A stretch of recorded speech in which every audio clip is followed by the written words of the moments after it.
Yeah, that's fine. So, group 8, you will be group 8 and post your email into the channel. No, not there. In the red button. There. Hi, Nancy.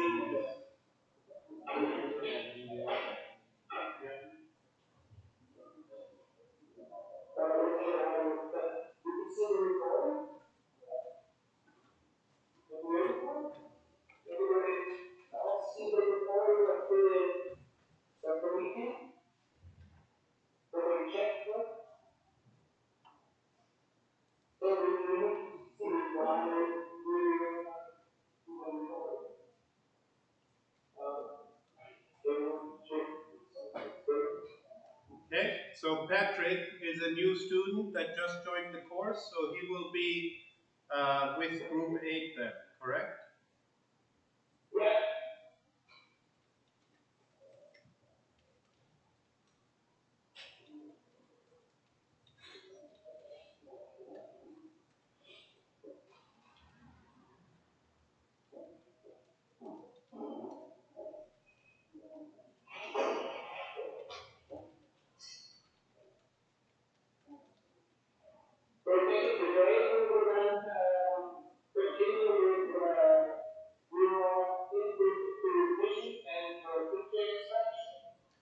Actually, I wanted to do some motion planning today, and then Floyd Marshall dynamic programming algorithm. I could do the computer vision part that we did for the. So maybe I'll start with that, and then I switch to motion planning.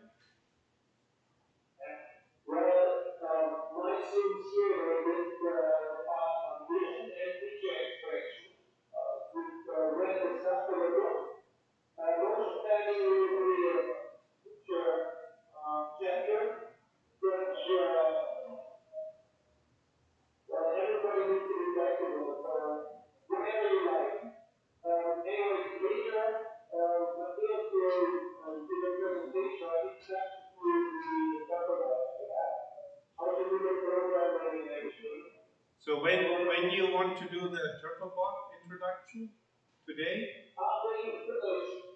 After I'm finished, okay? Then I will speed up a little bit, and I will.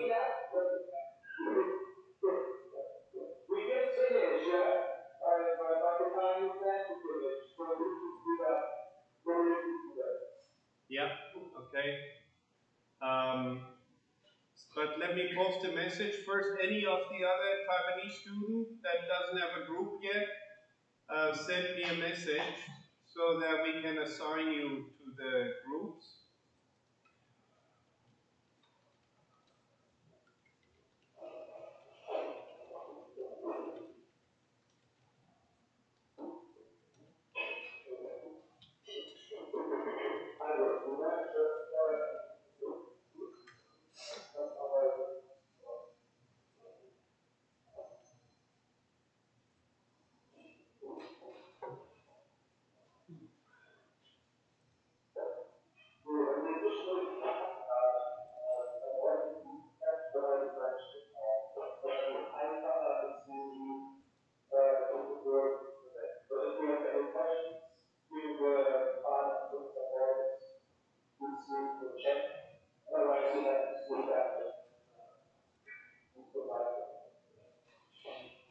Okay. So can you see my screen now, my Jupyter notebook?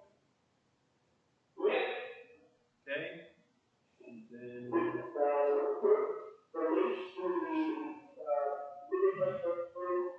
I will post it in a second. Yes. Um,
Okay.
Yeah, I will start. I'll just take a screenshot before we forget. And if you can take some pictures or screenshot, that would also be good.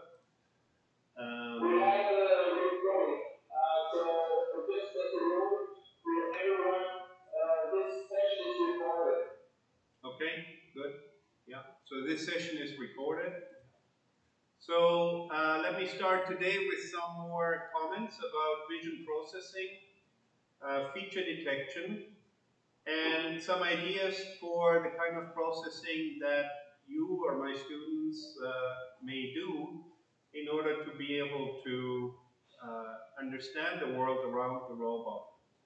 So I shared the link to the Jupyter Notebook here, and let's have a look. So here's one of the pictures that we have that I took. It's not really from the Turtlebot, but it's about the right point of view for our humanoid robot. It's a kind of image that you need to deal with in order to be able to do well in the obstacle run. And last time we looked at color predicates, and we realized that actually detecting the blue pixels is non-trivial because of the changes in brightness. And we tried the RGB color space, we also tried the HSV color space, and we saw that even though HSV works slightly better, it's not robust enough to give us all the blue pixels and none of the not blue pixels, none of the pixels that should be ignored.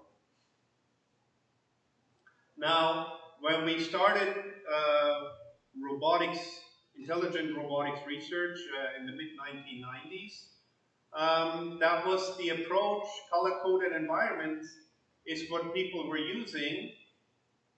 Someone shut it down. Shut what down?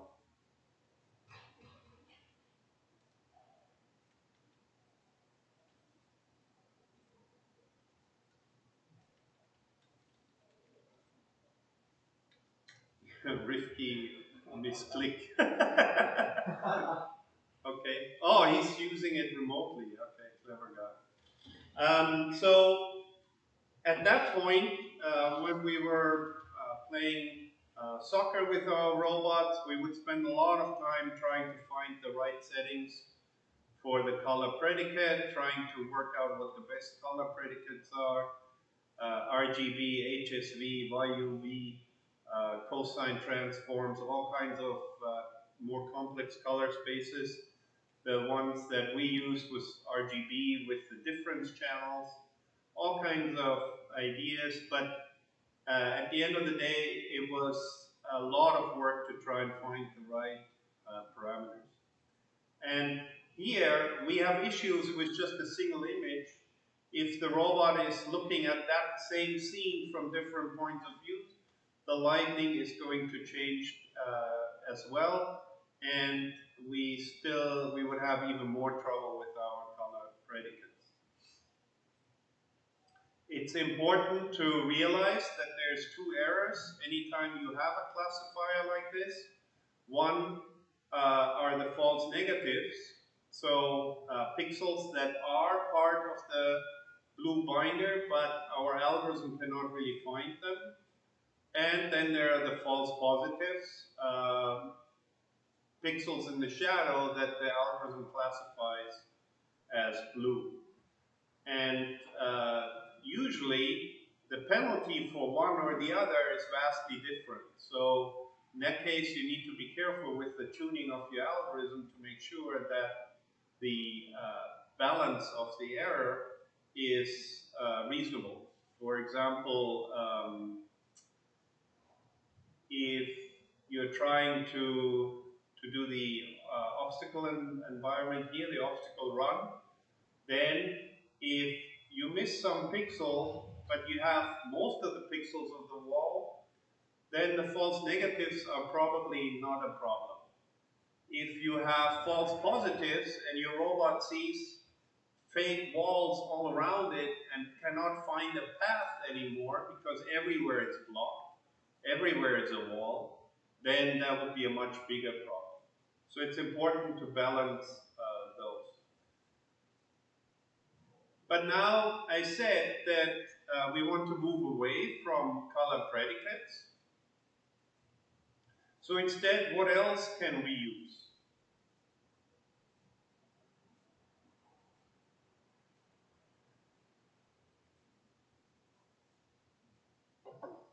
Well, if we don't use the color, then we've discussed in the last class before, we could use edge detection, right?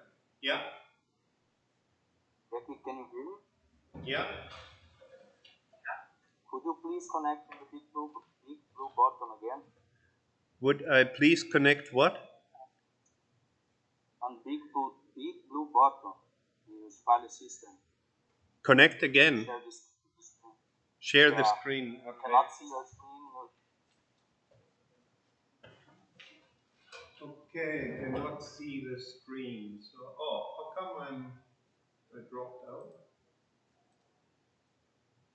Rifki. Where's Rifki? Did he lock me out?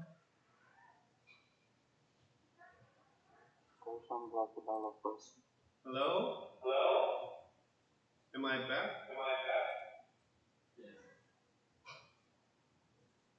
Hello?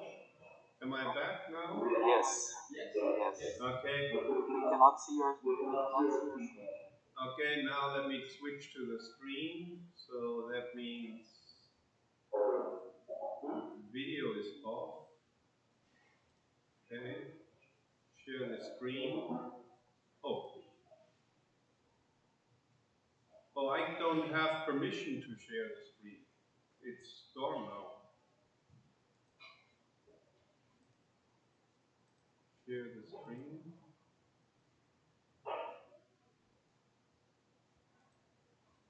Reinhard?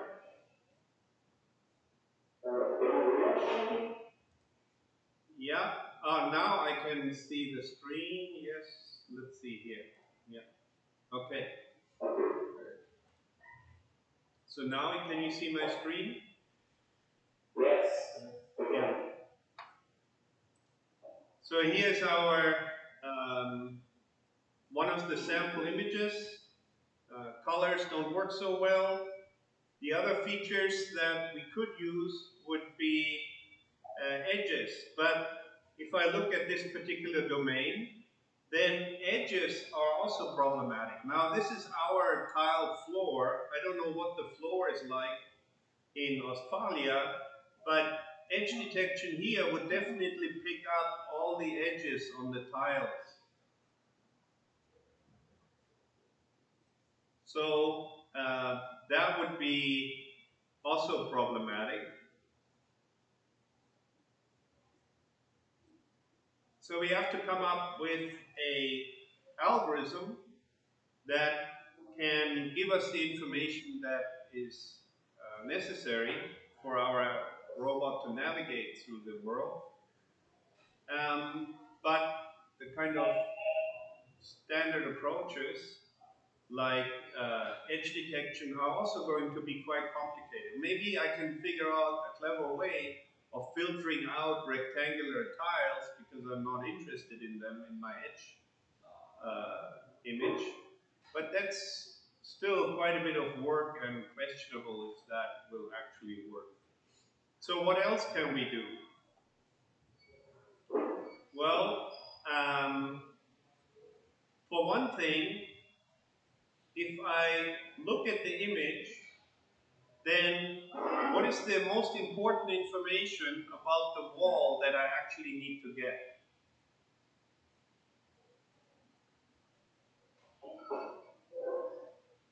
If you think about that, the most important information from the robot's point of view would be the distance from the robot to the wall, which includes two components, sort of the center of the wall, but also I need to know about the angle, right? Because the center here, this corner of this binder is much closer to my robot than the other corner, whereas on this binder here, the two corners are almost the same distance from my robot. So I need to find the position of the wall, at least in my local map, in the local environment around the robot. Once I have that, then I can do all kinds of interesting things. I can build a small local map. I can run obstacle avoidance, make sure that my robot doesn't drive anywhere into the walls. And then I can build a bigger map by simultaneously localizing and mapping the environment.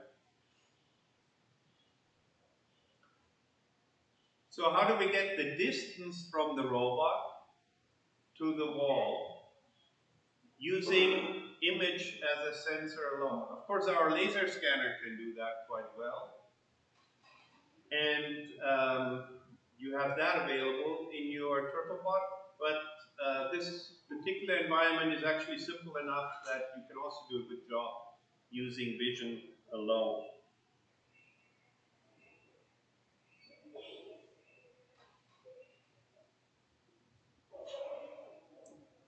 So there's different features of the binder that I need to think about.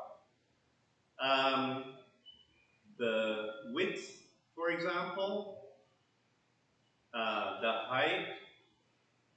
If I know the height of the binder in the image, I can actually calibrate our camera system. I can figure out how far away it is from the camera. That would be one approach. But the problem with that is, as the robot drives closer and closer to the wall, eventually the camera is not going to be able to see the top edge anymore. So that's problematic. Also, we may not be able to see both the left and the right. Like for this binder here, I can look at the right edge and the left edge, and I can estimate that distance to that binder. If it's facing the robot exactly, if it's at an angle, then that's not correct anymore either. So that will be problematic. Also, as you can see in the image here, some of the binders are closely stacked together. So the width of these binders is not going to give me the correct information. So what to do? Well, after some more thought, you may realize that if I know the angle of the camera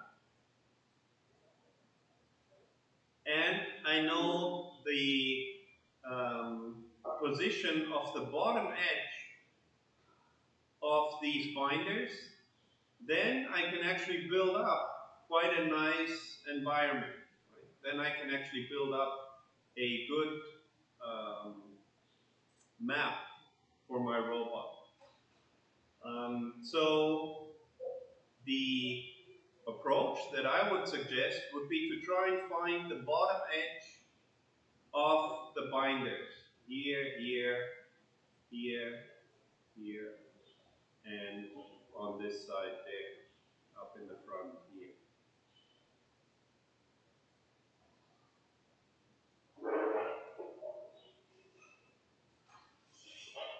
So now we know what kind of features we want to look for. Now we just need to come up with an algorithm that allows us to find those features. And instead of just running edge detection, which finds any edge, any difference in brightness between adjacent pixels,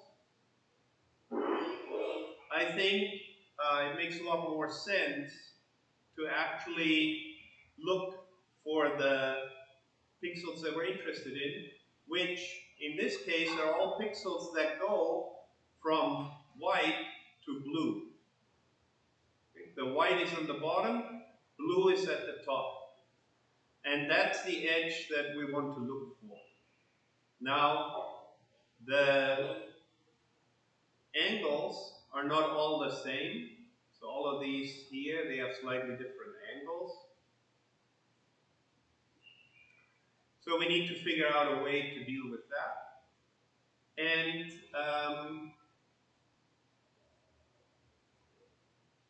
we also, if you zoom in here on this particular area of the picture, then you can sort of see that the exact position of the edge is kind of problematic because we can only sample the image at the pixel coordinates. But the edge may be somewhere in between. And that may lead to additional black areas or things like that. So the actual border between the white and the blue is going to be very noisy. So that's also an area that I really don't want to consider or that I want to include in my calculations. So I wrote a function to draw a rectangle.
So color predicates are noisy, edge detection will be confused by the tiles on the floor tiles.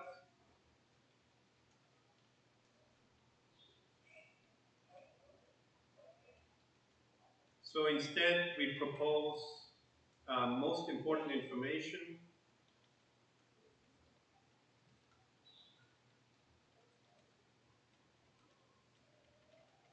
is the distance and angle of the wall to the robot.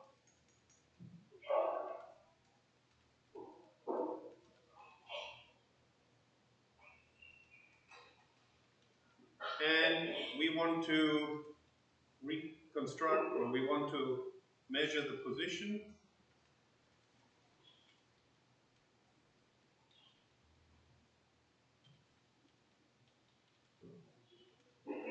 By looking for the bottom edge of the binders.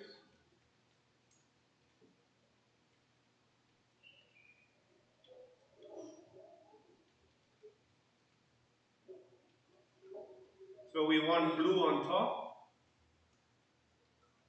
white at the bottom, and a dead zone in between to compensate for two things.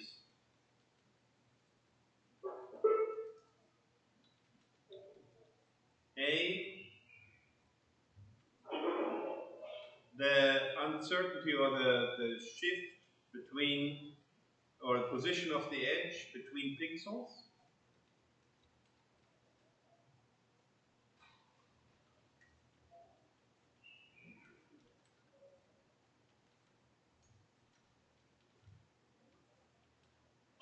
And B, also to be able to compensate for some angle changes.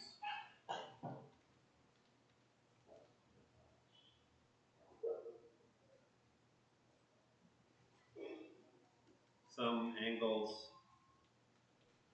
between robot and binder.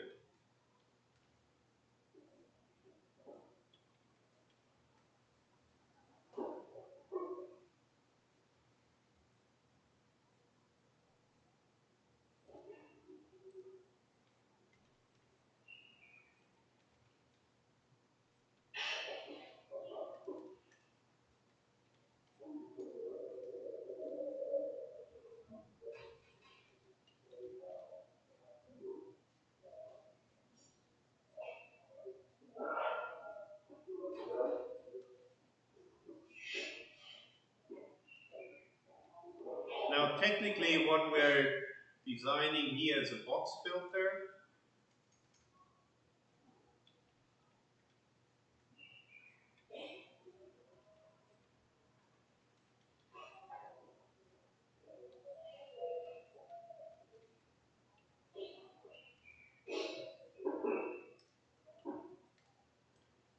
And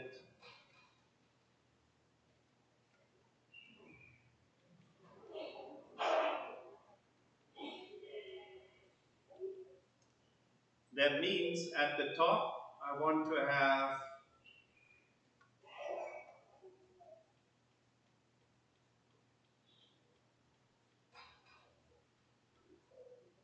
let's say I have a width of 17 pixels.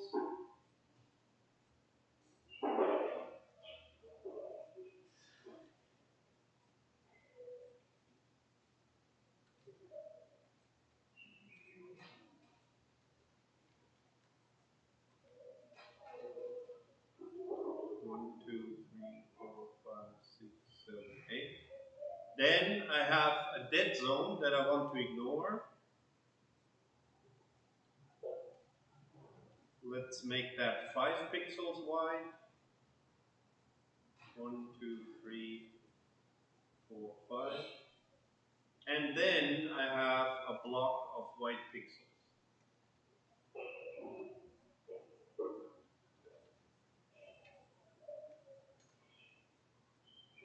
Yeah.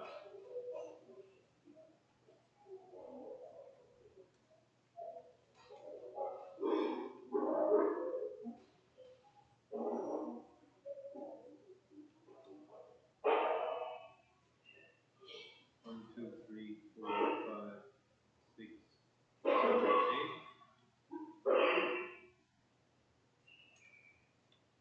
So this is the kind of shape that I want to look for.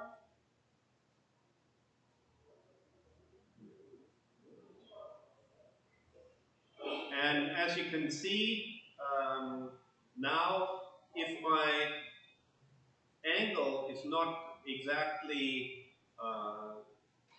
90 degrees to the robot, it's still okay because there'll be a couple of blue pixels here, but they would be in the ignored region, or a couple of white pixels here, but they would be in the ignored region. So my box filter is still going to return a strong response for this input image. So the question then is, how do we implement this? So I want to define a mask that simply says that I want 8 pixels on top, an 8 by 17 region on top that is blue. Then I want a 5 by 17 region that I ignore. Then I have an 8 by 17 region that I want to be white. Something like that. And then you can actually think about implementing this. Now, initially, since I talk about blue and white, you may think that, oh, that means we need to have a color predicate again. But in this case, the color predicate can be a lot more flexible. It can be a lot broader because it's not like I have to detect exactly the blue pixels.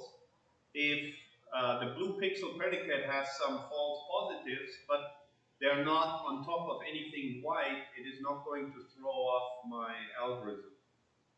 Right? So we have a much more robust feature detector already here because we use 2 components.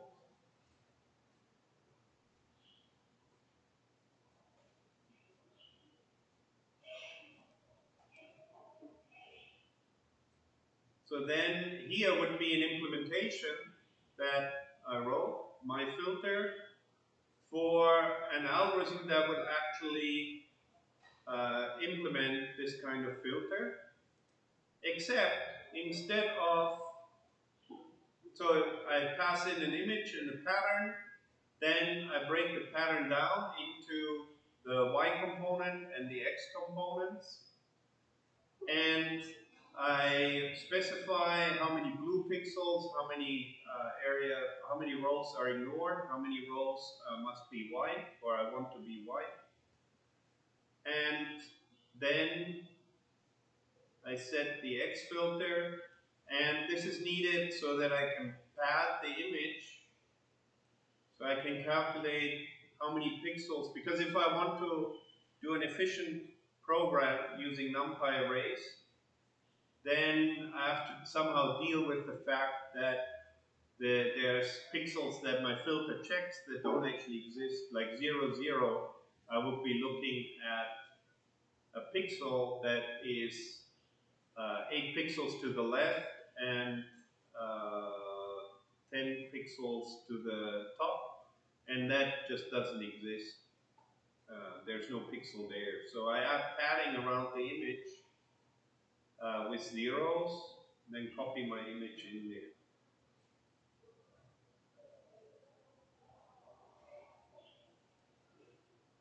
So this is what this code does. Then we go through and I calculate the average of the color image for my box filter. So now every pixel is going to be replaced by the sum of all the blue pixels in the, which channel?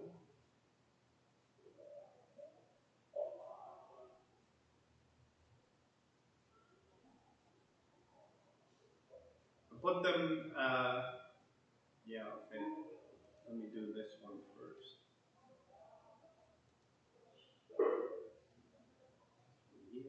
So I put the blue channel into the blue channel and the sum of the white pixels into the white channel.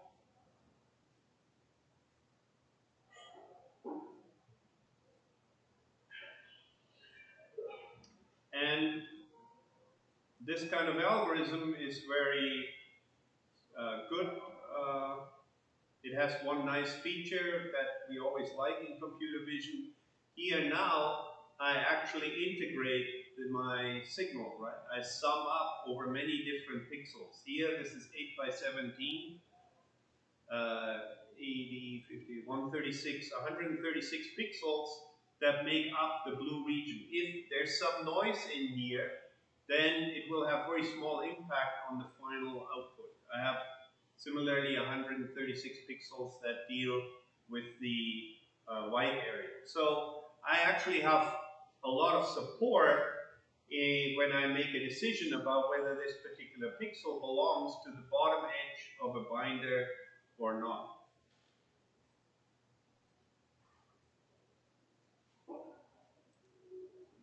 Now, also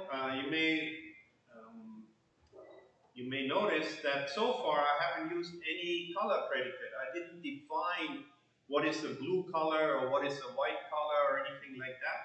I simply averaged the numbers over the area that I'm interested in.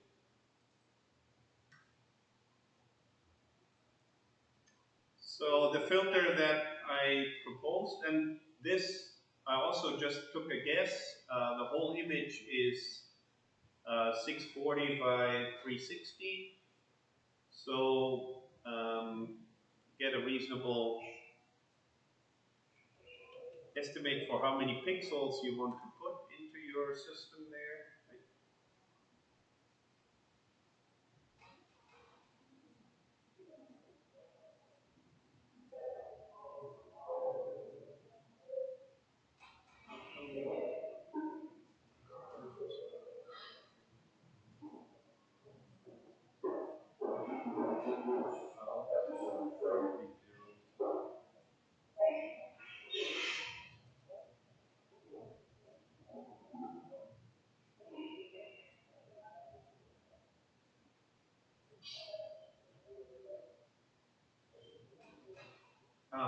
No.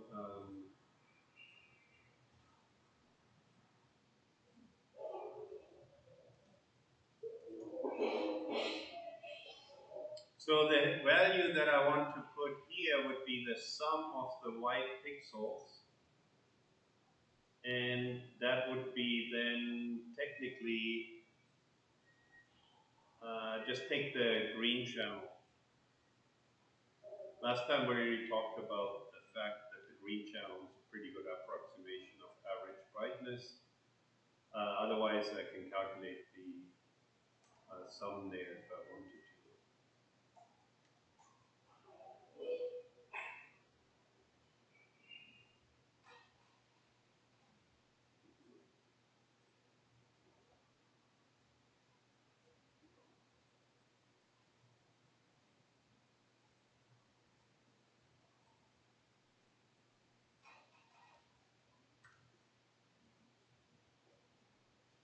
So then this would be the output image that I get.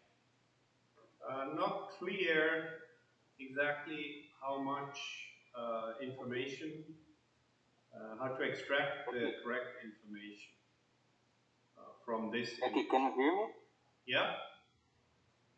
Could you please connect to the SPADA system again? Oh. Okay, yeah.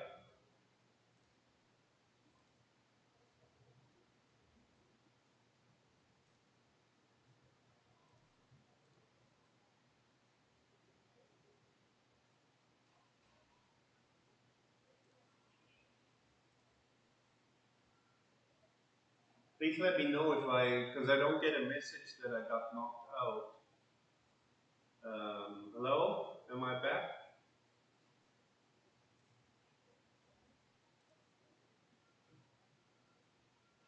And then somebody has to give me presenter credentials again. Reinhard? Hello? Anybody home? Okay, just a minute because I'm connected here. What doesn't connect? I'm not connected yet.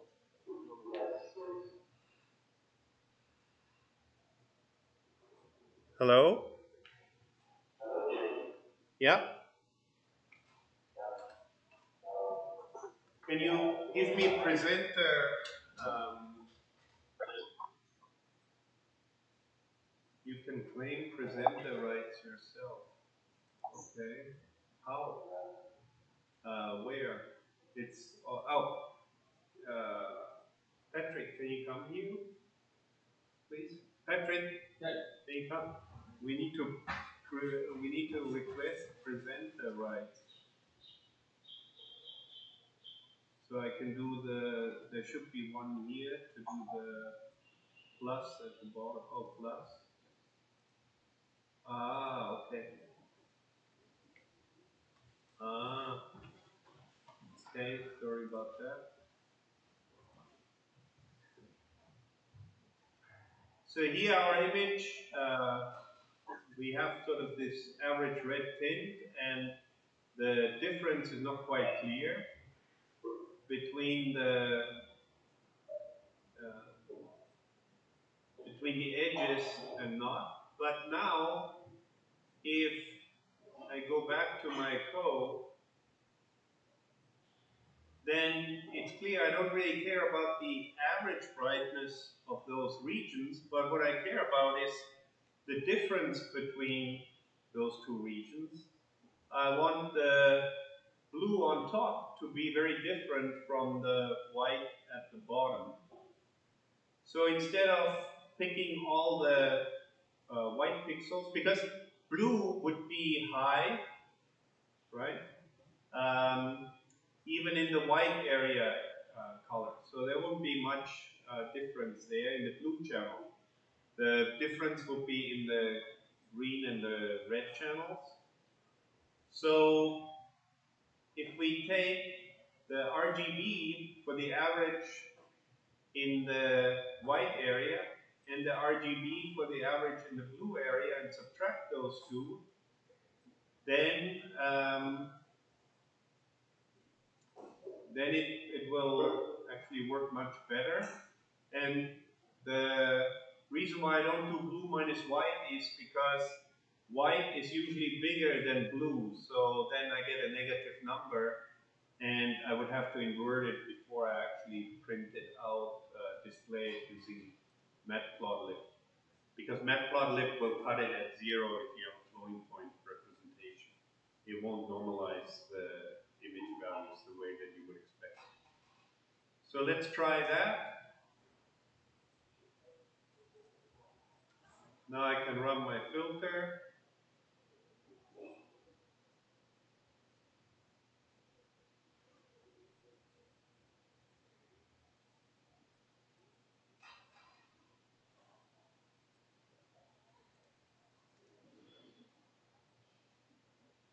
Now what we actually get as output is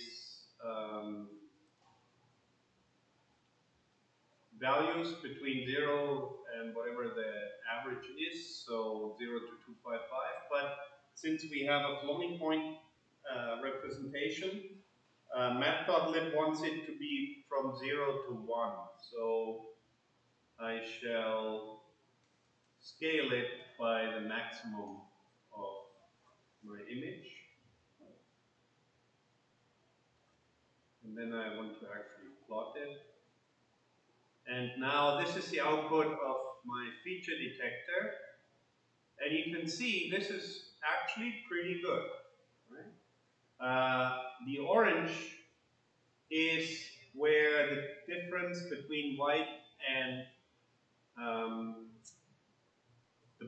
the blue area in the red and green channel is high, and you can see it gives us a very nice edge for our playing field. We can detect the walls further away, and we can detect the walls here.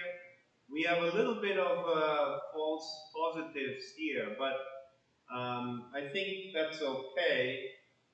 They're very slight. You can filter them out some way or another. Because you can do additional post-processing on these filters. Like you could run through here and now say if in my edge pixel, I have a very strong response in the red and green channel, but not in the blue channel, then you can still check, are the pixels on top, are they really blue? How big is this area if you need to do any further processing? But this seems quite a good start to be able to detect the obstacles around the environment, around the robot. Now, at least for this area here, I get a perfect line. You would need to test it with more images, and but it seems to be a good approach for doing that kind of process. Now, one thing you may have noticed is that this particular algorithm is not it's not very efficient. We are redoing a lot of calculation because I calculate the sum of the pixels over and over for a region that doesn't change much.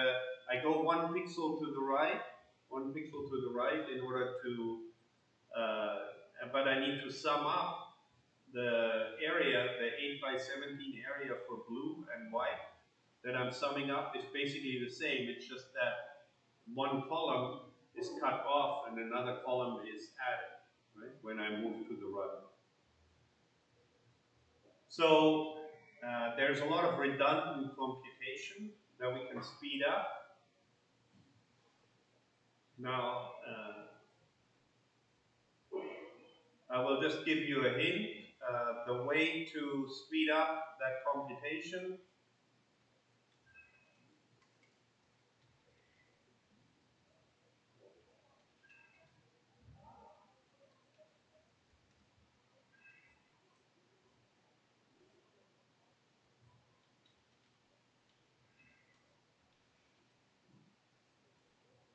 is called the integral image.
Moving one pixel to the left, to the right,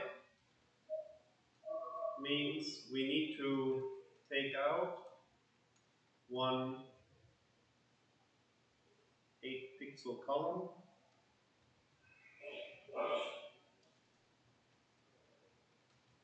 and add one 8-pixel column, and similarly for the rows.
arbitrary.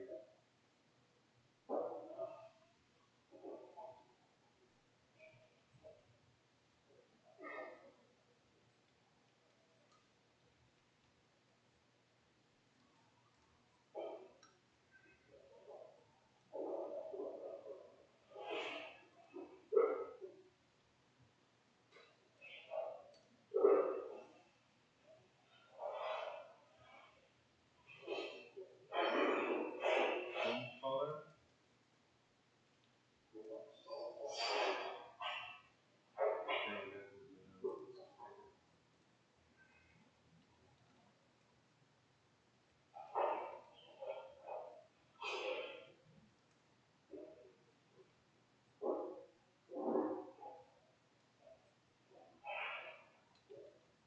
So how does it work?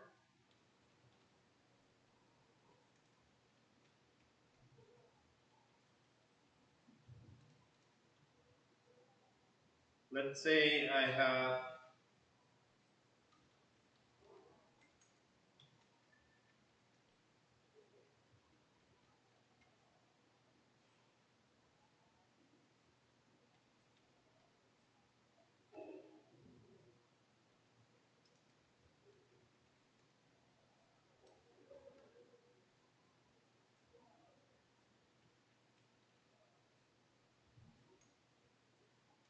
an image with some pixels, 1, 4, 6, 7, 2, 3, 5, 8, 6, 7, 8, 2.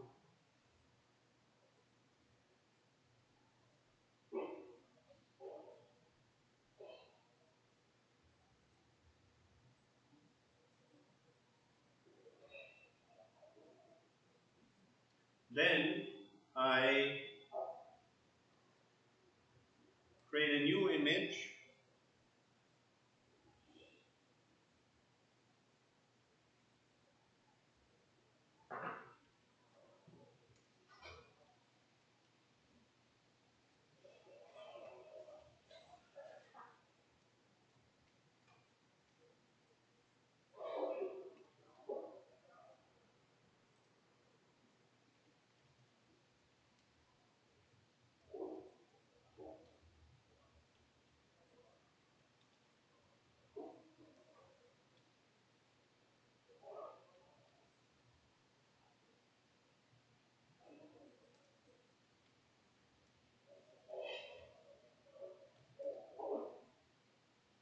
Where I replace every pixel with the sum of all the pixels to the top left. So for the first pixel to the top left, there's only 1. But then the second pixel to the top left in my original pix map, I have a 1 and a 4. So then here I would get a 5. Then I have 1, 4, 6, so this would be 11. And then I have a 7, so that should be 18. Now here I have a 2 and a 1, so that will be 3. That will be 5 plus 3 minus 1. 5 plus 3 minus 1. 8, 7. 7 plus the 3. So that should be 10 here.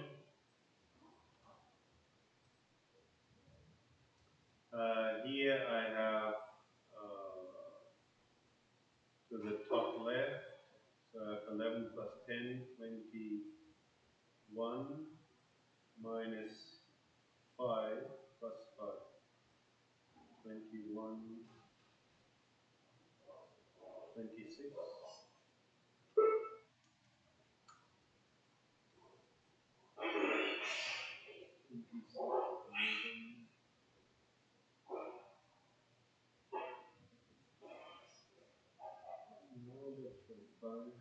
6, 11.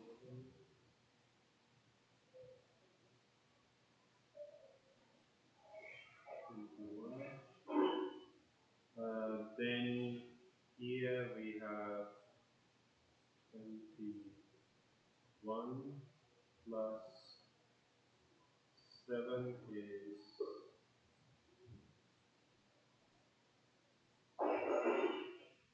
21 plus 7, 28 plus 8, 28 plus 8, 36. So here we have 3 plus 6 is 9. Then here, next pixel, we have 10, 2,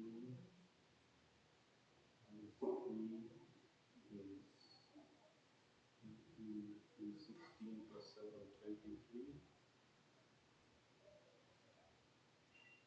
23. Yeah.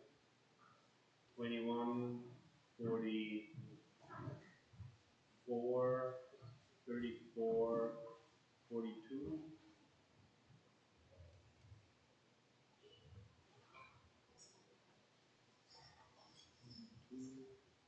And 36, 78, 78, 58, 57, 59.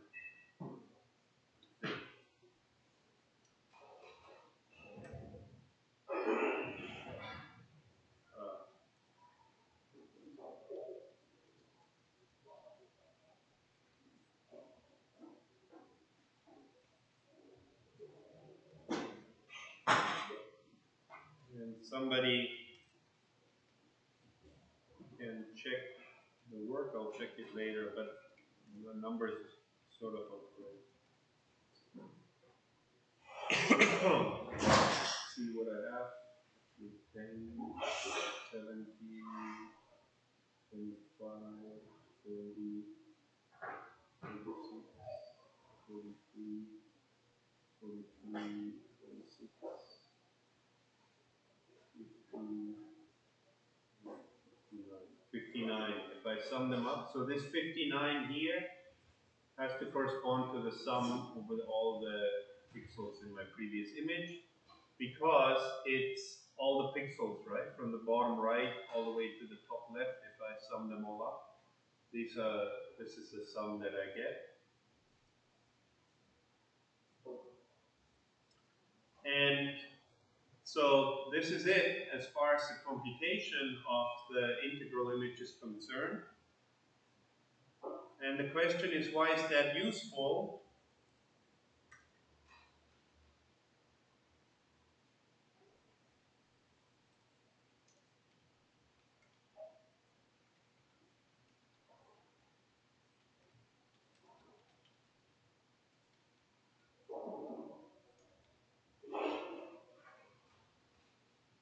Then that's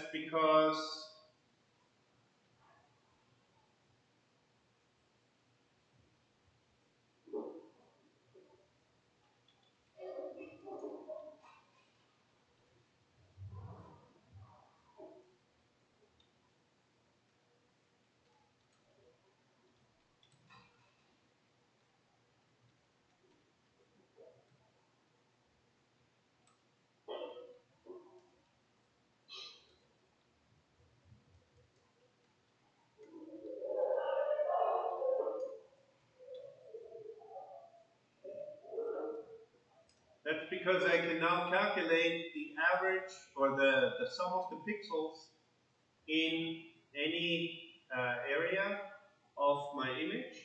So let's do an example, then hopefully it will become clear.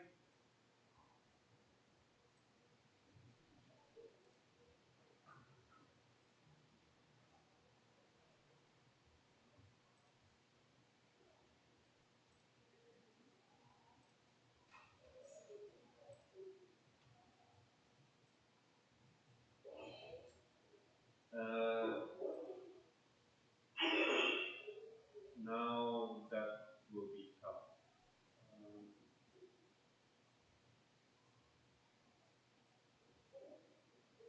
Let's say I'm interested in this region here.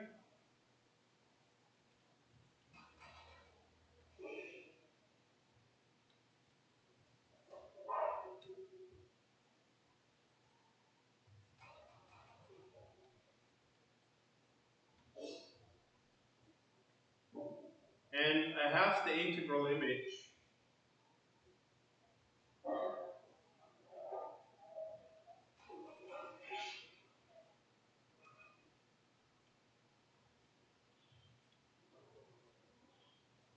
To calculate that,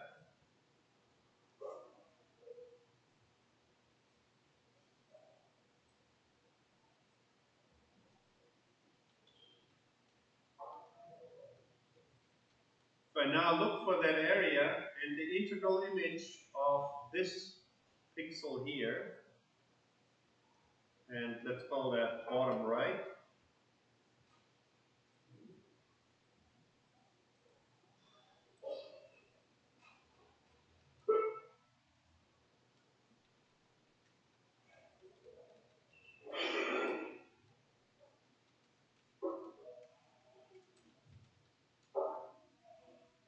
Then that will be the sum of all the pixels to the top left, which is too large.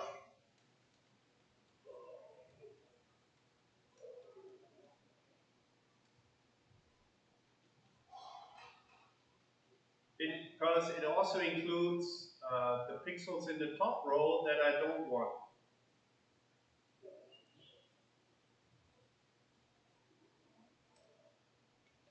So next, we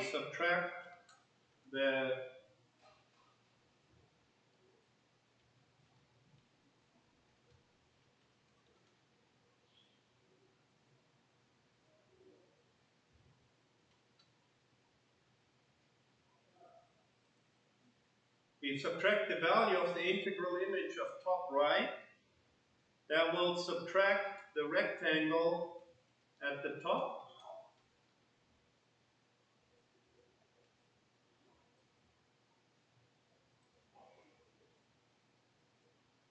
And I need to do the same thing for the bottom left coordinate. Sorry, that should be here.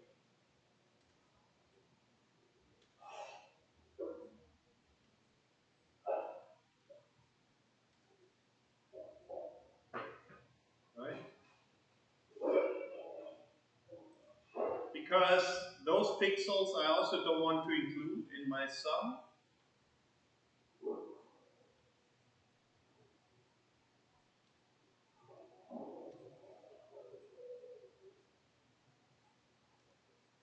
But if we do that, we subtract it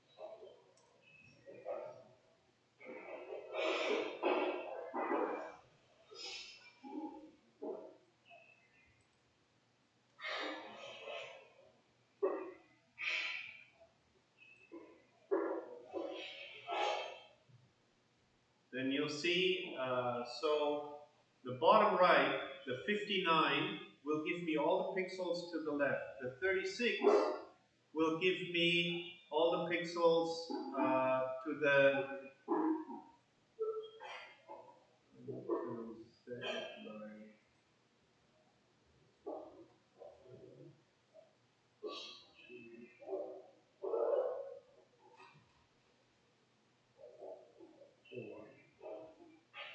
missing one there.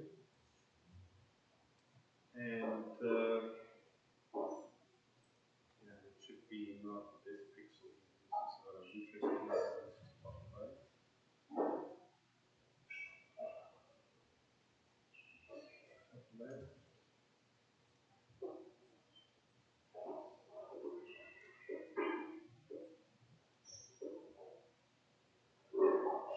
Okay.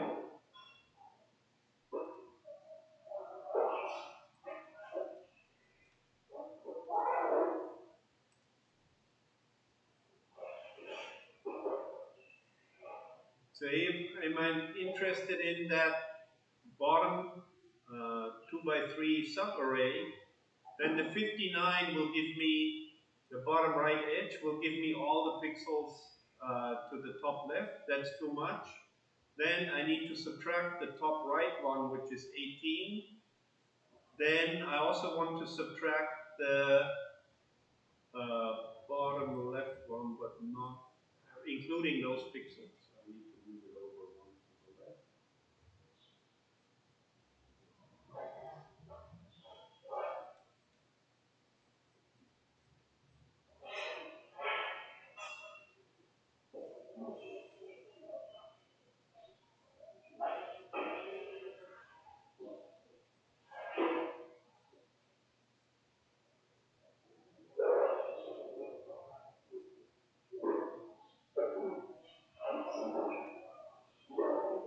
Because it's including to the top right.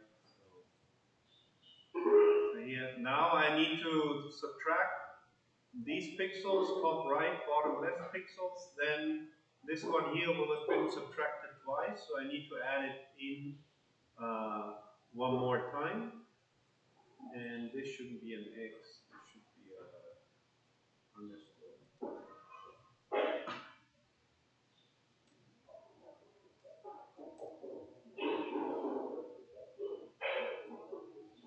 So calculate this 2 by 3 area here. 59 is all the way across the image. Top right is the top row that I will subtract. The bottom left is these pixels that I can subtract. But now this one will have been subtracted twice, so I need to add it once in. So we get the correct output should be 59 minus 18 minus 9 plus 1, which is equal to 59, 49, 41, 41, 41, 32, 33. Should be 33, right? 33.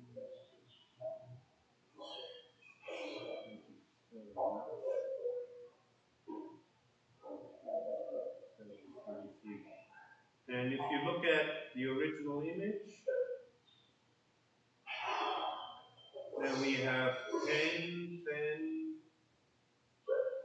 8 and 5, 33.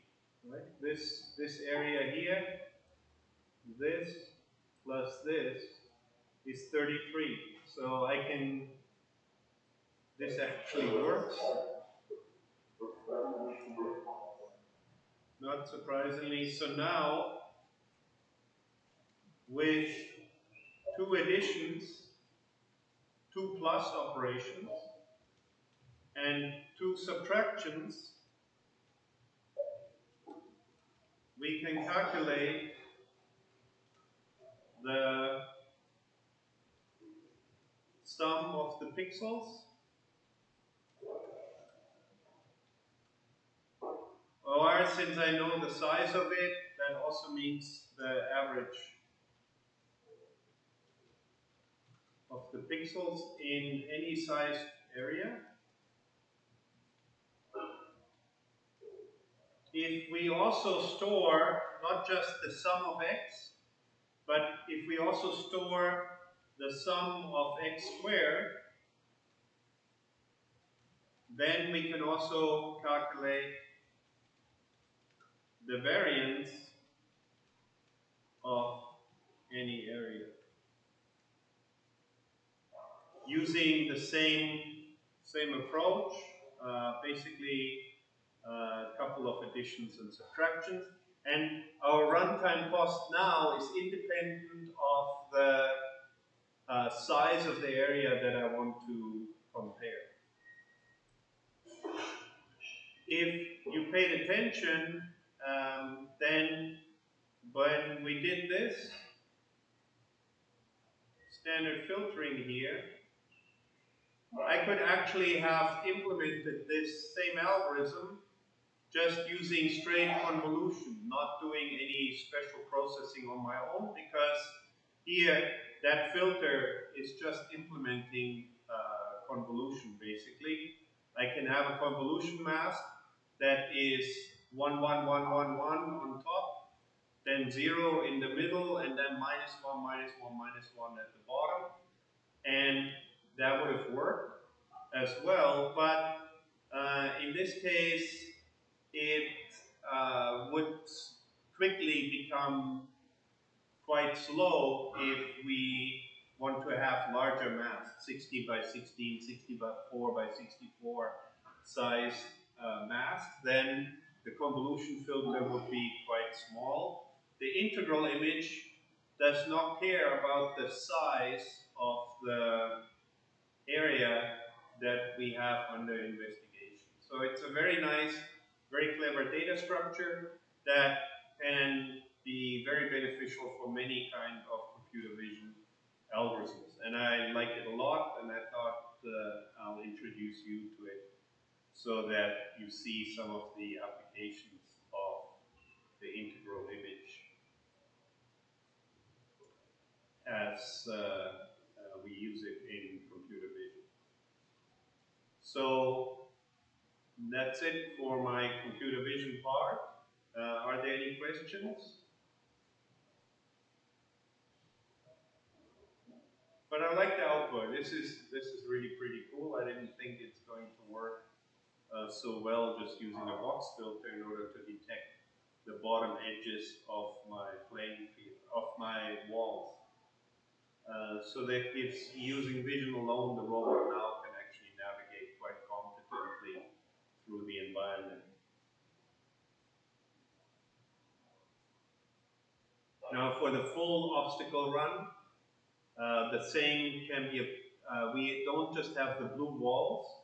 For the hackathon, we only have the blue walls, but in the Eurocup, FIRA Eurocup competition, we also have these yellow step obstacles, which I can deal with similarly to the walls. Except then, I really need to check if I'm looking at a yellow pixel or a blue pixel. But then the difference in how precise my color predicate has to be is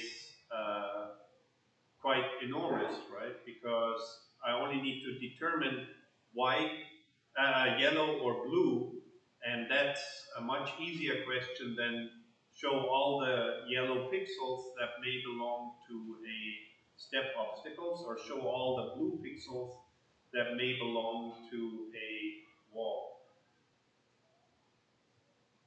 And using the integral image, we can do that for any kind sized blocks filter. So even if you use a higher resolution image, it won't slow down your algorithm, your processing.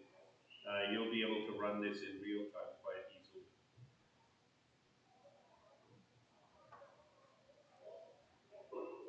So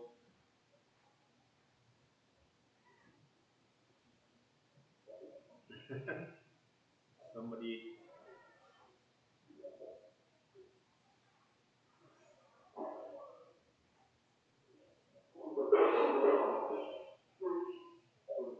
somebody dropped out. Everybody. Okay. So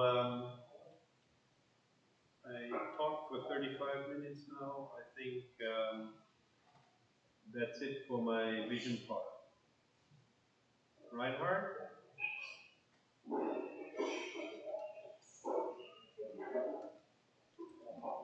Okay, Jackie, thank you so much. Guys, you have some pressure about computer vision this week where you can find the file code.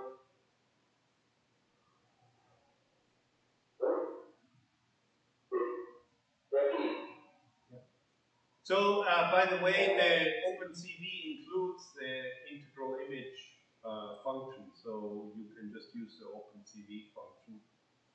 You can also implement your own. It's quite easy to do. Basically, you just do the computation that I did in my head as you go through. But it's really a very cool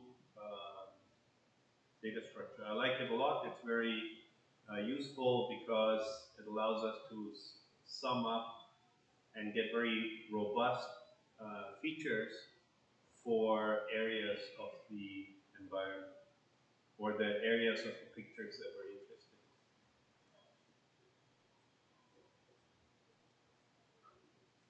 in. Exactly. Thank you. Now we take a break in 1 minute, okay? Just a minute.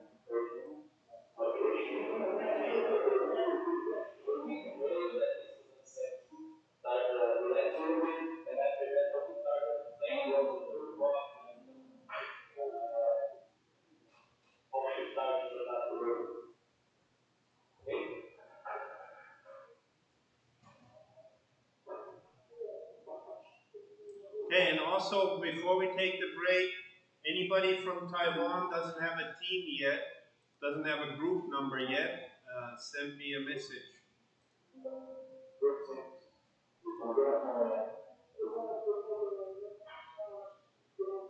Okay, group 6,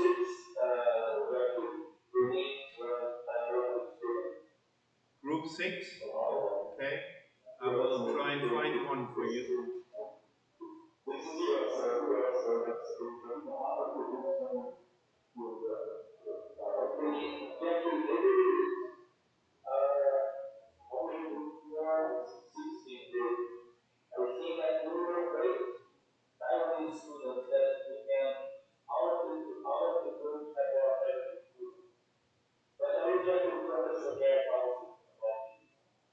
Yeah, okay. I'll need to discuss it with Reinhard. The students, my diligent students certainly have all signed up already. We don't have as many students as I would like, so maybe some German teams will not have a Taiwanese student. There's actually 2 students from NTNU already in the class. I think they're in Australia at the moment, so if they're taking the class, you can split them up too. Okay. Yeah. Otherwise, Professor Grant will Yeah. so how come the group 6 one Taiwanese student? Yes. So, message here.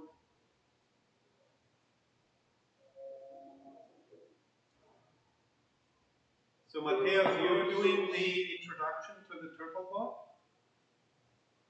Yes, but we need to before I start. Yeah. We can have a 5-minute break now, sure.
So what did I say, Patrick? You're in group A, right?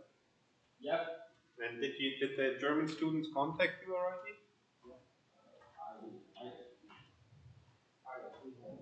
Good. Okay. Yeah. Nice.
Okay.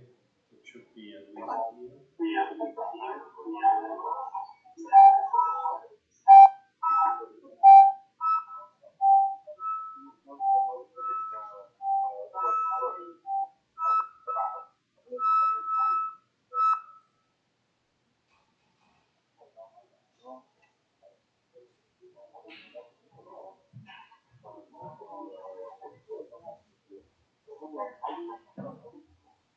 I don't know.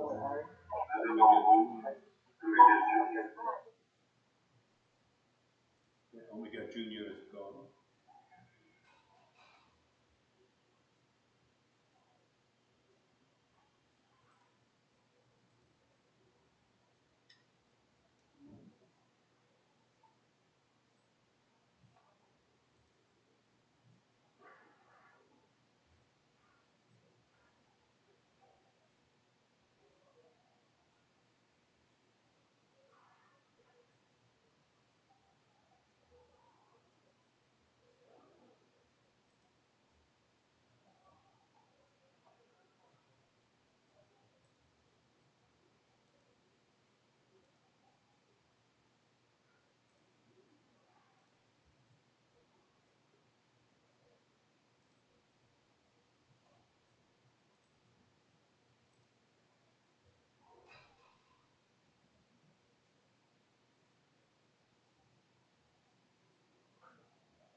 Becky, I will give you and Mr. Pereira will introduce the Okay, yeah. I'm just posting the lecture slides again in the chat because somebody asked me, so that's not a problem. What did I call it? Obstacle runner.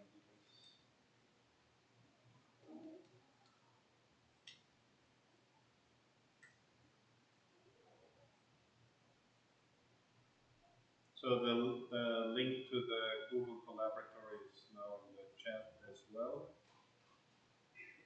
I want to make sure, yeah. Sure. Well, it should be available in the recording.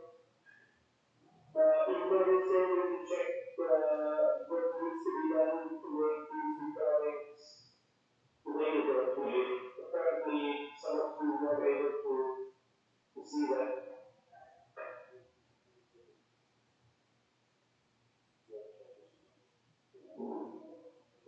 The group in a second.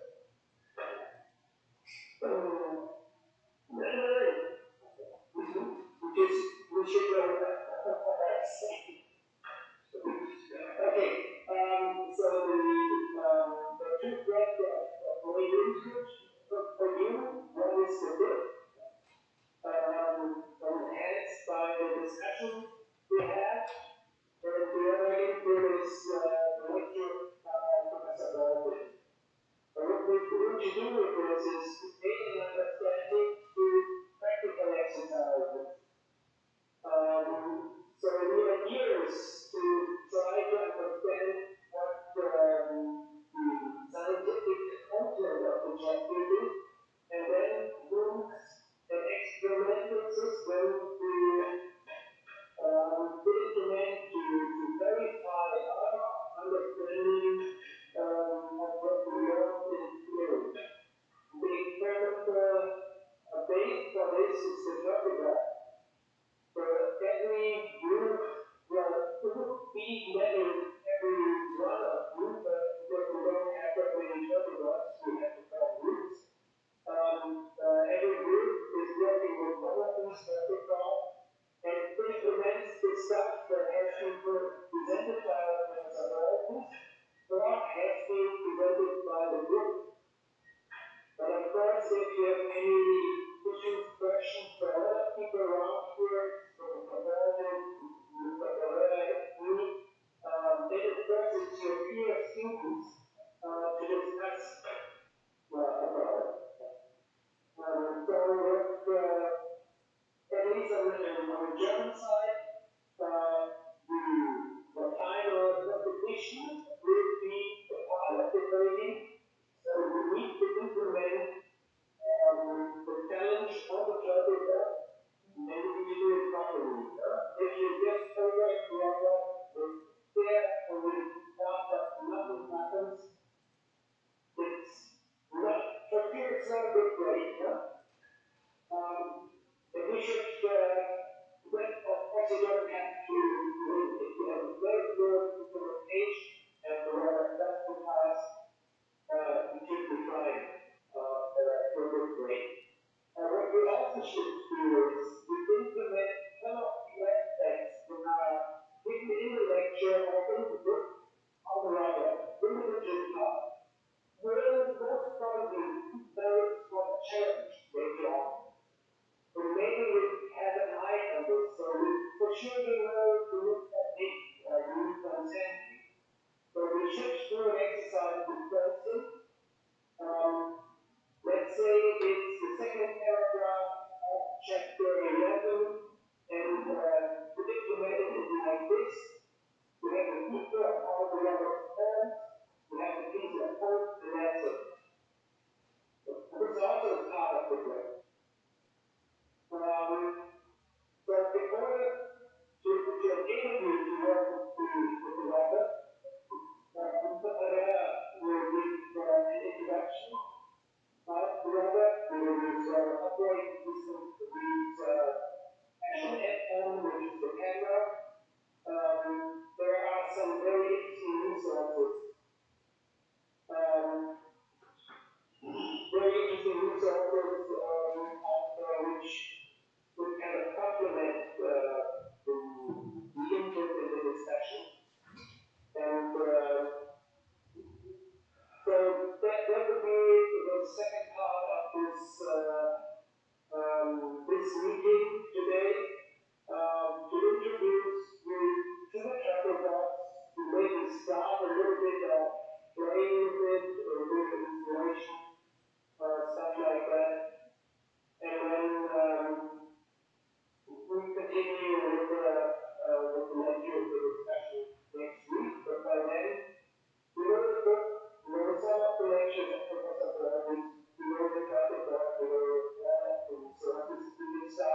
effort, and some students didn't research next year because some only today or didn't check about the week.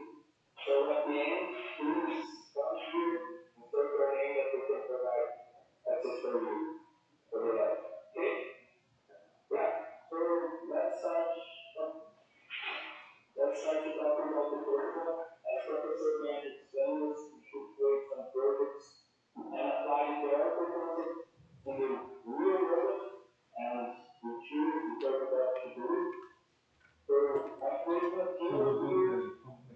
Also, at the end, I can share with you the material that we can review again. But if some of you have experience with law and the law of forces, simple thing, but also can be useful for another students to understand how to start and also save some time. Okay? So, first of all, here, so we have a bio that you can use to play around the lab. Using different concepts of the weather, preparation, navigation, planning, that I can show you the material that we can use to set up everything here. But use the protocol. To start, we can use some tutorial that they can provide us.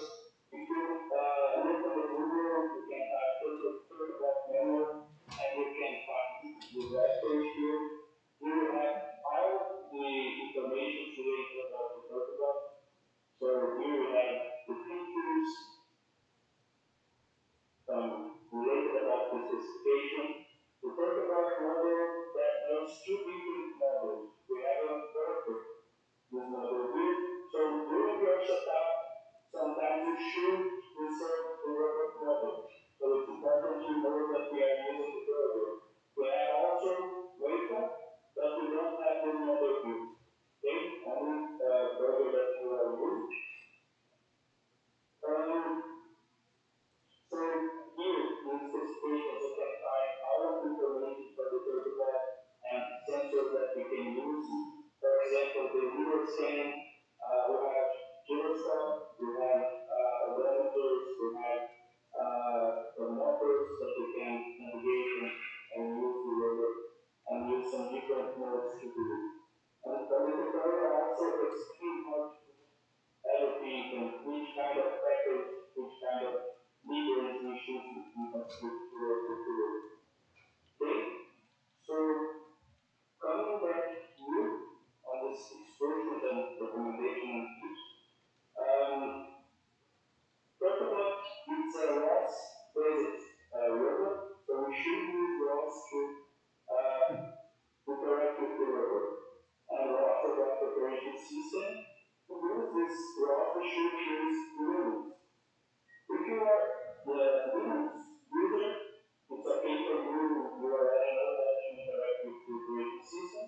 But if you are Windows user, you should just start to set up Linux in your computer.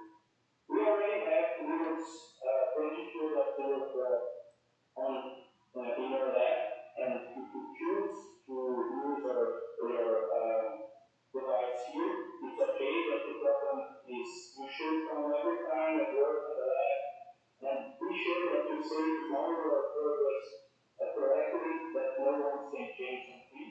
Okay? But if you decide to set up your personal computer, you should have a possibility to do it with personal computer.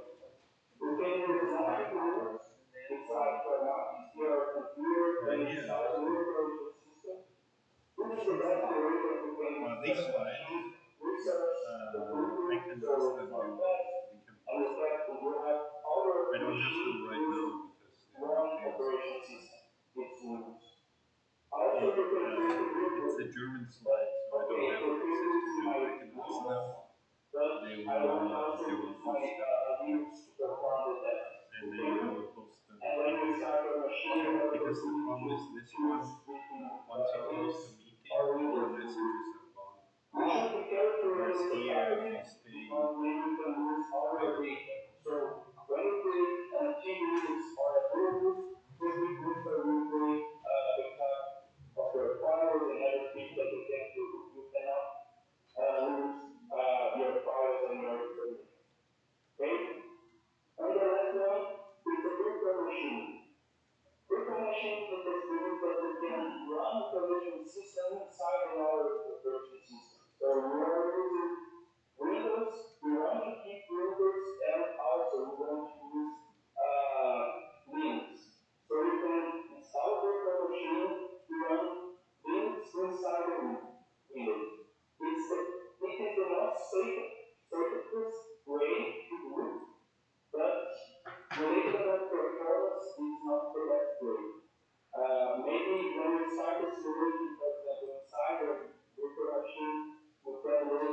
platforms, and because you are running two operation systems at the same time in your computer.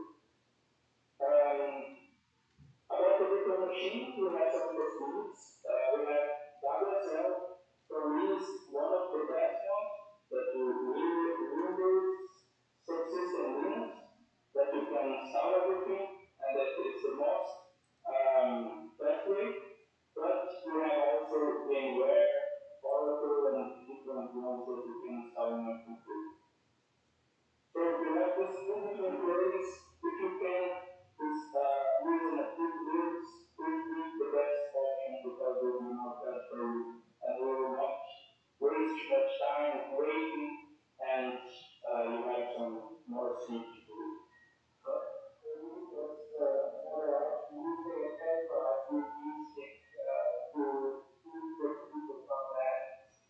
So you should change the status for some external device when you're done.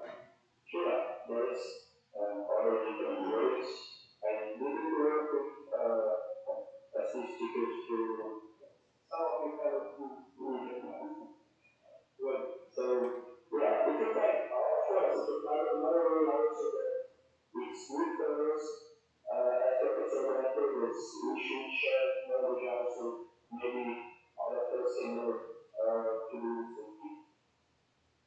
So if you think about the virtual machine, you have a virtual box option.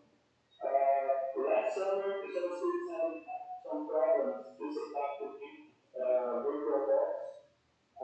When you start using it, check this checkbox with skip and upload installation. If you not do it, you have a problem to use the terminal. And the terminal is the most important PDA that, let me say like this, that you should use on Linux because you should run your programs there, that you can install your package and run your script to do. So pay attention if you choose about the VM virtual box, you should to set up the queue. And also, if you choose about the VM, you should to set up your network. At the first, your network configuration is NAT. When you start a virtual machine in NAT network, you don't have any IP address. And for ROS, it's very important to have a IP address because in scripted for the ROS, you have a ROS master and ROS client. And you should to connect these two devices. So, and to do it, you need your IP address. So change your configuration for each adapter that you can, after you start your virtual machine, you will have a your virtual machine will have the IP address that you can communicate with the device. Your machine, your computer, and also the protocol. So it's a simple configuration, keep in your mind because maybe you set up everything in your computer and start to connect with the device and we cannot communicate and maybe you will waste a lot of time to find it and it's not about your package or your script, it's only configuration related about the protocol. Yeah. Okay? So yeah, we're talking for the tutorial, the protocol. Here are some thoughts that it's important for you to start and okay, I will start with what should I do, how should I use the tutorial to perform my tests.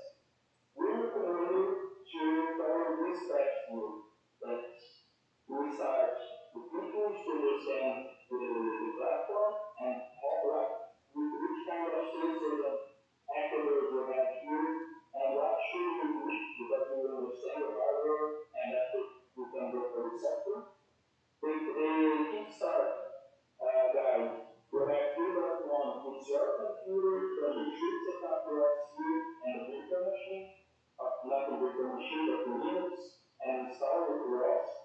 And also the 3.2 that we see set up, calculated about the protocol.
frequency. I will show you here.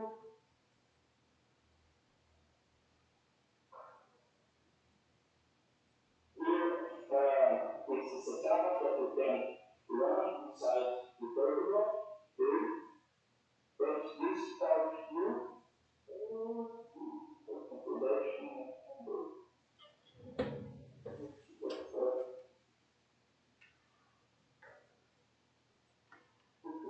make sure when you use the controller to select the proper version of Rust. See, there's three tabs at the top, and depending on what kind of operating system you're using, the instructions will be different.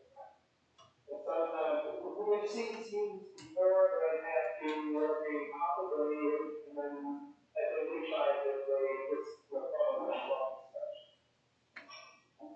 So 3.4 is this part here that you should run the Arduino code. You don't need to only stop here that you can check if the log is correct for each kind of if everything is okay with this version. Okay? So that's the number. Yes. So also we have some version, calculation, and purpose driving and machine learning. That I will explain about a little bit first, and after that I can explain about each topic please, and also all these topics are connected in the chapter group. I will show you, for example, chapter 13 is where you will learn about the concepts here, the algorithms, and here is how you can apply it. So as Professor Bernie explained us and show us, we have some different ROS versions here. On this tab here, you can find ROS Connect and ROS Connect. These are ROS 1, and we are not planning to use ROS 1 in this course. And we have ROS Dashing, Toxic, and Humble with ROS 2. And we recommend you to use ROS Dashing or ROS Humble. ROS Humble, we are using Ubuntu 22.04. ROS Dashing, we are using Ubuntu 8.04. So it's why it's important we choose correct this here when we start. For example, here, because as you can see, the instructions will change conform the version that you choose. Okay? So normally when we start, it's ROS Connect. So some students set up everything okay, they started to work with protocol, and after some time they can see that they installed the wrong version and they are working with our own script. So pay attention on this part. Okay? And also, if you start to set up a dashing, okay, I will change now for a number. Maybe you can break your patterns and you cannot set up two rows at the same time. You have a problem with it. Oh, yeah. So maybe as an explanation, ROS 1 is the initial development, and ROS 1 has some major drawbacks. For example, the master. There's one mode, which is the master mode for ROS 1. And if the master mode dies, the entire system dies. So this was one of the major criticisms on Rust, and they changed this with Rust 2.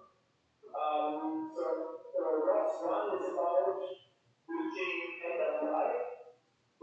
It's still a lot of anti code. It's still widely used, but for the future it will be Rust 2. And there will be some derivatives of Rust 2 like industry Rust, which is more specific, which will be used in the FRS state. Or it's Rust 2 based. So Rust 2 actually is going to be used now. Good. So also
have this type of node available and is accessible also, and handle you can check which one you want to use. In case you choose dash, maybe you can find some people of the laws you can find some problems. And you should manage to solve this kind of problem. This tutorial, they normally, when you start to set up and install some package, you will find some problems. So pay attention in your logs. If you type some specific comment, check the log and everything is okay. It's not only a copy paste, because maybe if you have a problem installing one package and you didn't identify it and install another package that has some dependencies, you will create a lot of problems and you cannot serve it. So when you run a specific program, check the log on the terminal and check if everything is okay for you. If you have some problems on the logs also, always tell you which kind of program you should run to solve this problem, or you should look how you can solve this kind of problem. Maybe there are some dependencies like some modules or some packages that are missing, so you should install this kind of package before you install a new one. But if you check your logs, you can find a way to solve these problems and move on. Okay? Very famous on this. So if we have the wrong version of Python, or the search path for the wrong version is the relevant one, then you may have issues. Sometimes you just get a warning, which kind of gets you in trouble. So be very careful with the information the system brings back. In case you choose version, maybe you have a problem it's not package anymore. It's related about the Raspberry Pi. Raspberry Pi 4, there's some problems related about completely with the release, with Ubuntu release 18.04. And the Raspberry Pi 4 cannot recognize this release, Ubuntu release. So you can try to find a way to solve on the Raspberry Pi 4, but if you don't find any way to solve this problem, I recommend you use Raspberry Pi 3. So in the Raspberry Pi 3, you can use Dashing. The problem is, if you choose use Dashing, we have only 4 protocols using Raspberry Pi 2. It's protocol 1, 2, 3, 4. As you can see here, we have a text, protocols, protocols 1, 2, 3, 4, we have Raspberry Pi 2. Protocol 5, 6, 7, 8, 9, 10 are Raspberry Pi 4. So if you choose version, maybe you have a limitation with which kind of protocol you can use. Okay? In case you choose handle, maybe you find some problems to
choose this option here if you cannot find a solution for your computer how to implement machine learning.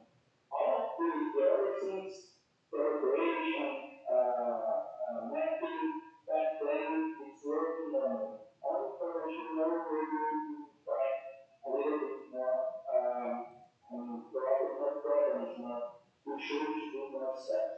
And if you cannot find another solution for it. So this is quite difficult as because it's all the time it will be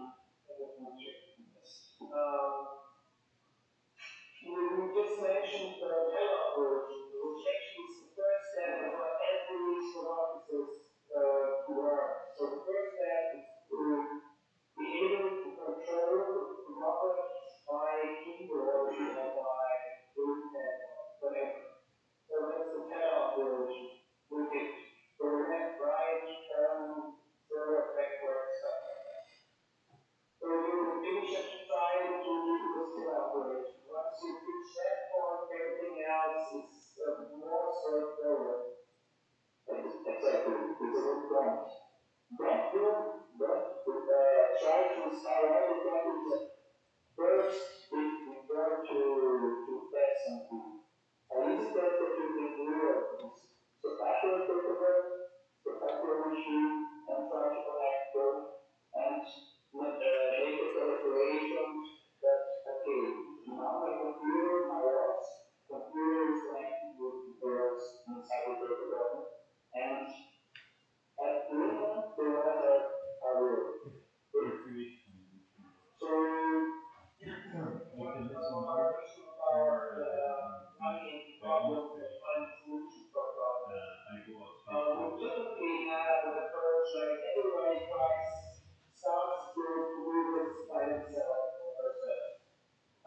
Eventually, there are some tools you will be able to find a solution for that. But usually, you share your findings with others. So I try this configuration and average Bitcoin, doing this and that. That's the same with going to some blocks or something like that. So one of the most often done search requests is to copy an error message to the browser and then search for that. Google is probably produces error message. Then you will find a lot of crap, but you typically find one of the solutions. Yes. And the challenge actually is to find the solutions that are for that. Exactly. Good. So, talking a little bit more about the protocols, when you have your configuration in the top 3.2, you should choose which model for the LBS solution we have. And we have two different ones. Right? We have model 2, this that we have this red here, and also we can check the structure, the layers, all. And this is the same size, but we have different ones. And we have the LBS 1 that we can, which for the protocol 1, 2, 3, 4, we have this model, 5, 6, 7, 8, 9, 10, we have, but usually we can check the red here, so we can choose between 0 or 1. Okay? Put this over. Yes. It's red. So 1, 2. Exactly. So if you choose 1, when we start to map the environment and try to use the data for the writers, then we will find some problems. And it's virtual configuration, but you are there trying to install the package again, reload everything again, and you cannot find the problem. It's only because you choose the wrong. If you set up your own, for example, LDS2, it's easy to change for LDS2. It's only change the flash file. So maybe you also want to do some checkpoint, because this is one of the difficult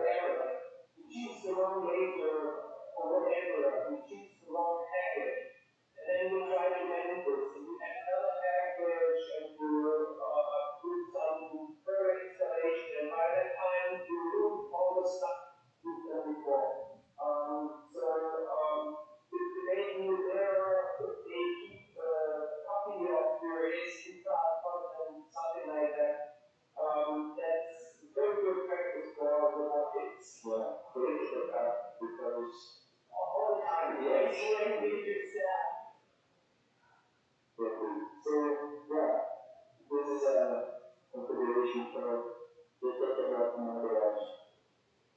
Last year we had one, I think one little girl actually, she was installed for 3 weeks, and then she learned everything and she had to start all over again. So if you find with wasting 3 weeks of working, you don't need to get that.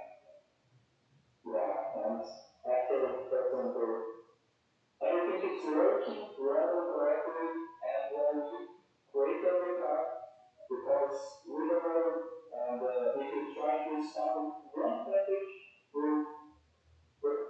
all of those go through and they cannot return anymore. So, yeah. Good. So related about how to access the river. We have remote access. Normally we use SSH, but using our computer, we can start the terminal and access the rover. And you don't need to connect every time one mouse, one screen, one keyboard to type the command inside the app. You can start the protocol, take your computer, type the command SSH, user, and then address. And after that, we request you user and password, and you are inside the protocol, and you can use this terminal to install all the packages that you need and follow instructions. To do it, the SSH requests that you know the address. But we already made the configuration here that you can use the domain for the protocol. So to access the robot remotely, you should insert the user, normally it's Ubuntu, app, and the domain for the protocol. Each protocol will have here. So protocol 6.hcr-f, and the other model that you are using. For example, if you start using the protocol 6, it's not a problem to choose tomorrow protocol 7 or protocol 8. You can keep the same model, for example, protocol 5.4. But you cannot change for protocol 2 or protocol 2, number 3, because you, in this model you are using protocol 5.3. So make sure that, okay, someone is using the protocol 6, you should choose a protocol that has the protocol 5.3. And to access remotely, only type SSH to go to protocol X here is the number, and the ACR number. Who of you did and expect more of the groups to go off? Or there are some which have not that didn't expect out, but maybe we want to check out the operating instructions, how this operates, what kind of instructions you have, how the operating system is working and stuff like that. Do we have a recommendation for that, or we just search for Google for Chinese or whatever, some document without the workflow? Yes, totally teaching and workshop. Does everyone know when where? I haven't done so. Okay, so if you're not familiar with Linux, it's a recommendation to go there. We'll make things much easier. It is very worthwhile to know. Linux is one of the most, I would say it's the most important operating system. Unless you want to have a second, and it will be Windows. And for the Linux workshop, I think I'm not sure, but I think we will start with the protocol. How to access the fluid SSH and remotely access for the rotor. So maybe this can be a start from going to use the rotor, and we can use everything too. Okay? So I can check. Will you produce here? I think that everyone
simulation room. And it's related, on the book it's related to chapter 10, artificial neural networks. Just a minute, sir. There also is a chapter on or part of manipulation. It's which okay. And there's a chapter on grasping. We will do this in a simulation type approach. So we will do this practically on the topic of because we will have Twitter for that. And actually, this is more or less part of the other lecture in the midterm, but we will also cover this very specific. So here for the manipulation, we don't have this kind of review, but we recommend you to read about it to understand which kind of package we are using. But be careful about the protocol number 2. And here we are also can do it using simulation. So we need a simulation to do this kind of process. I think everyone who's not fancy. Okay. Fancy idea. Let's see. And the lesson is related about the examples.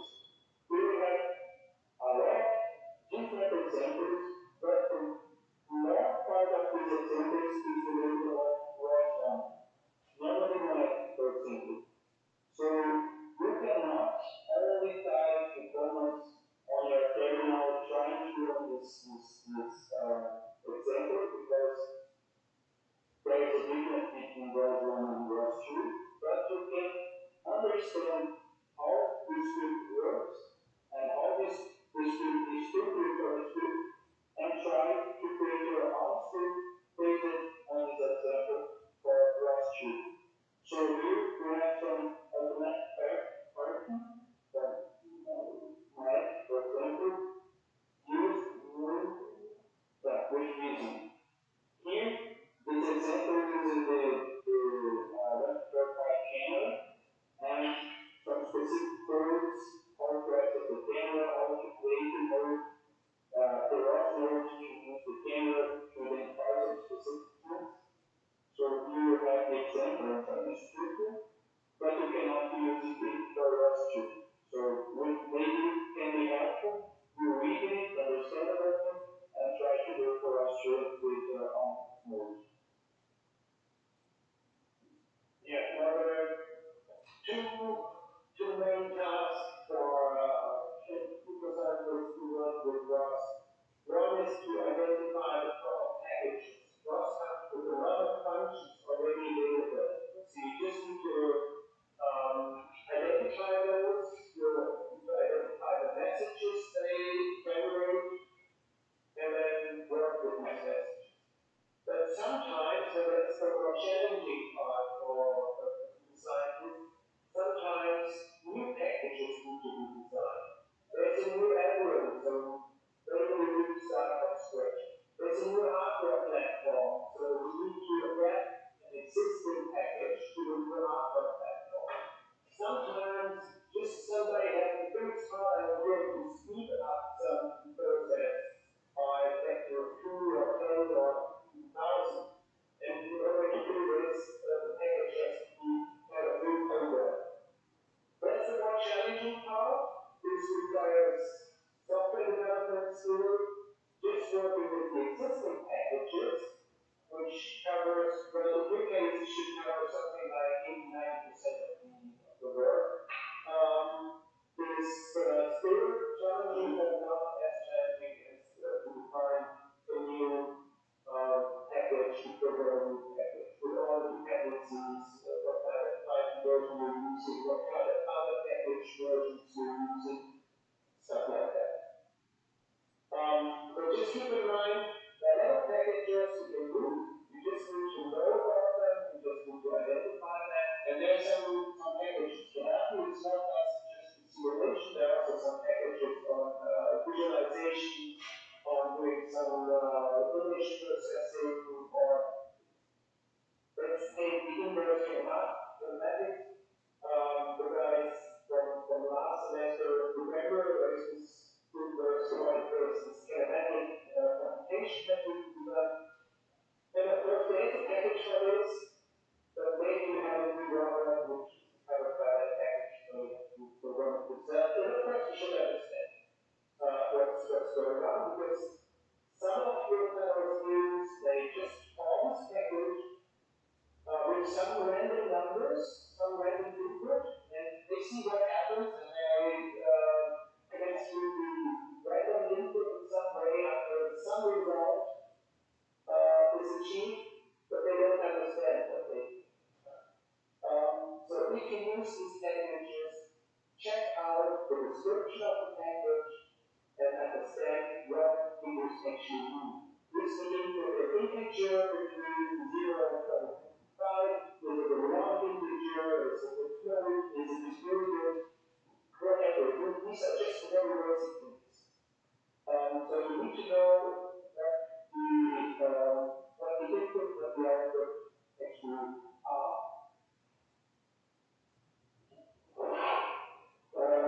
The next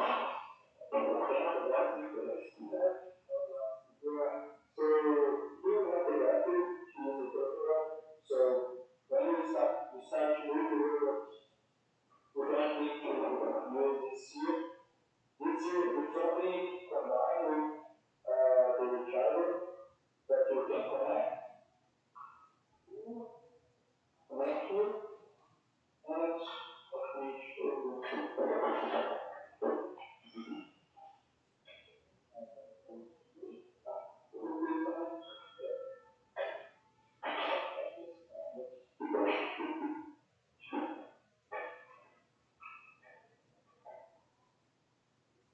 So this usage where we charge and where we have the root this completely and we can use the battery.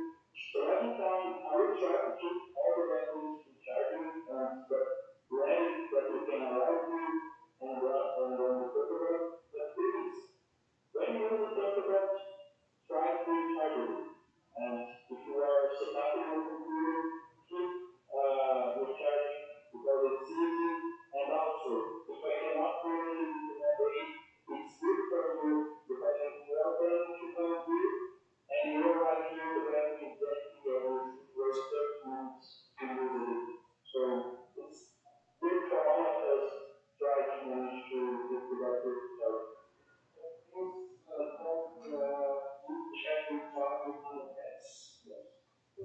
So when you come there, just have a look at one or two messages, start recharging to your work.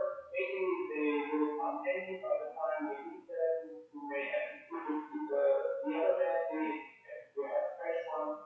But when you leave, you uncharge all the chargers because the batteries in theory will catch fire. Because you don't know what happened to them. Somebody dropped it from the ceiling, just from the table. So it's like putting on an airplane recently with any electronic device that's not absolutely installed and having to something like that. And here is how we can connect the battery and the photograph. So it's not possible to connect to one. So we can connect here on the photo side and we can turn on the robot. There is no SD card here, but it means that the robot is starting and you can start working.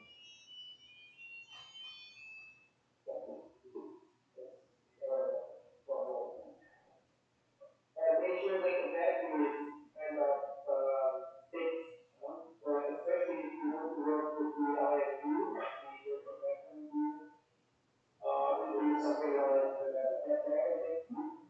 because shifting battery may cause some disturbance.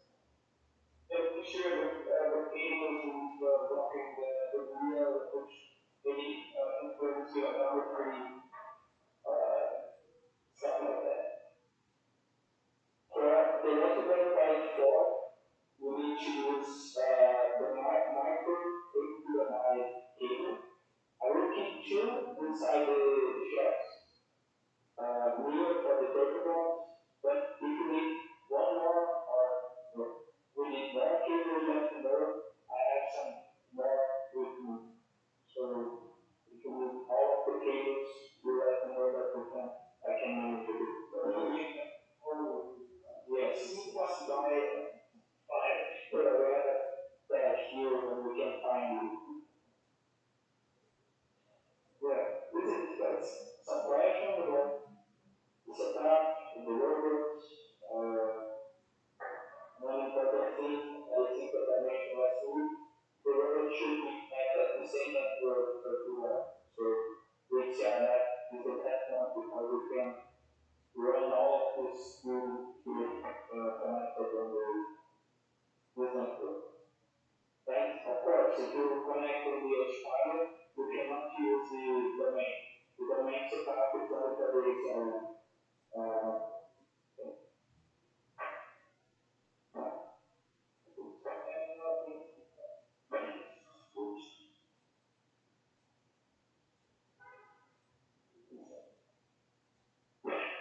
So here we have 16 as we connect. So please run on one directory. Come here that you can take USB card and I can take your name or information. And we have to cover be with your group until the end of the program. And when we finish, we should return to us. Okay? So this is what we're going to do. Yes, yes.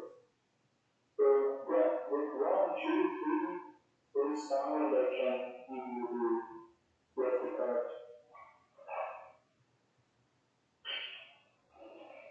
Who's the one? The one right here? Can you do it here? 2, 3. Okay, I need to do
more.